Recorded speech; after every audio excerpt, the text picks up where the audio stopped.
Hello, everyone, and welcome back to Channel Dad Bryon Lape Reads and Reviews. That might be the new name of the channel. I don't know. I've been trying to find an identity for a while yet, but here's one that's very long overdue. It's been on my list for quite a while, and if the dogs will be quiet enough and there's other crazy noises outside, maybe I can get this one done and we can get it out there for everybody.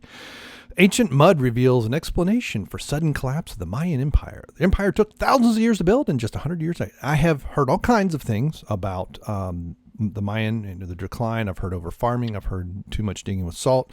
Various things that can happen. During their 3,000-year dominance over Mesoamerica, the Mayans built elaborate architectural structures, and we're still finding them. That's what.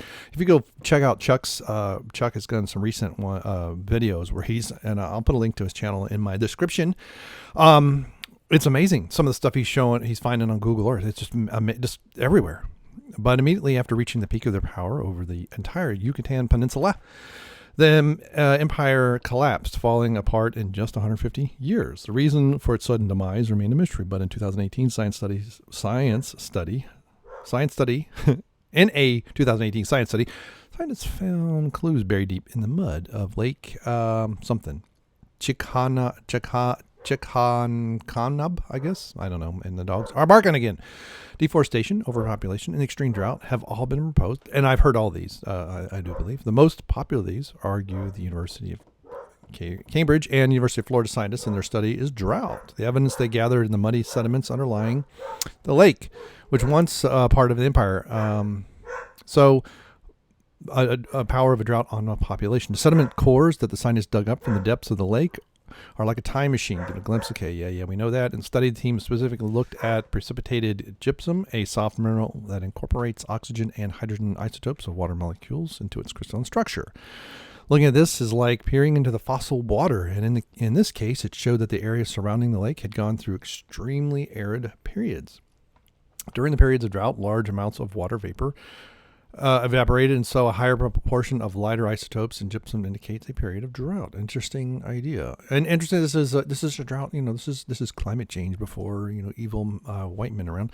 The team determined that between the years 800 to 1000, I guess that's AD, annual rainfall in the Mayan lowlands decreased by nearly 50% on an average, and up to 70% during peak. Wow, that's significant.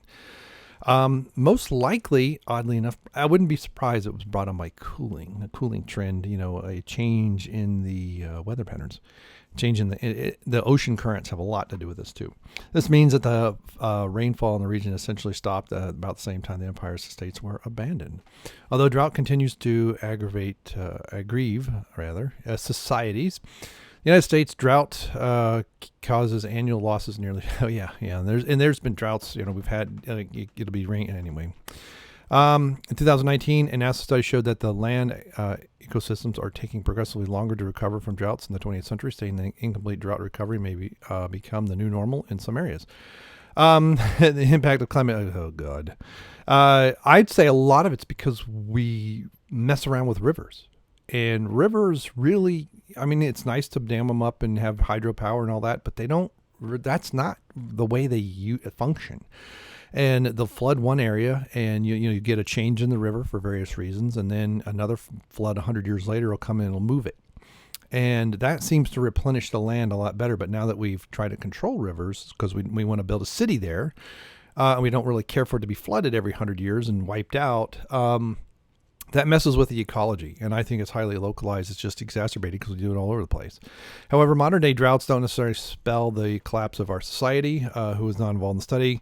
Plantiga, a professor of natural resource economics and policy at the University of California. That sounds like a made-up degree.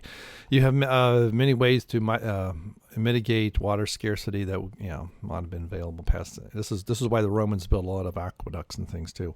Modern societies can pump water from greater distance. Although we have a great potential for adaptation to water scarcity, adaptation comes at a cost. Yeah, and then we see this out like Phoenix. Anything downriver Phoenix basically is screwed. While humans will adapt to water scarcity for many generations to come, they may be living in a less hostile, more resource-constrained world. Yeah, as things change. Until the sun decides that it's going to cool down, and then we'll all freeze to death. So, interesting. I think this is, I've heard various reasons. I think it's the Mayan that put the chalk. I think it's the Mayan. or was that the Aztec? And they had a similar fate. But a lot of it's, when you build a civilization during a time of plenty, if you will, and you don't have a way to constrain, and then we have a time of scarcity, in this case the water, it can easily collapse. I think this is what shows how much energy it really takes to keep civilization going. Even something, this is essentially a Stone Age culture, Stone Age civilization. Well, I guess they had metal, but we don't have rockets. We don't have, this is primitive in our perspective, but from just a bunch of tribes running around, this is, in skins of hunting animals, this is a significant increase in technology. And the higher that you go up that ladder, the more precarious it is and easier it is to demolish, would be my guess. Anyway, thank you so much. So what do you think of this? Do you like this explanation? Do you not like it? Let me know in the comments below. Thanks so much for all new subscribers, and welcome to the wonderful world of Channel Dad Bryon Lape's Brain. This channel we cover a lot of topics, and because it's all interesting to me, and I'm just diverse in my brain. That's all there is to it. Thank you so much, and goodbye. I think, okay, that's good. What about the other levels? All right. Input. It's the other one. All right. So it looks good. All right. 3, 2, 1.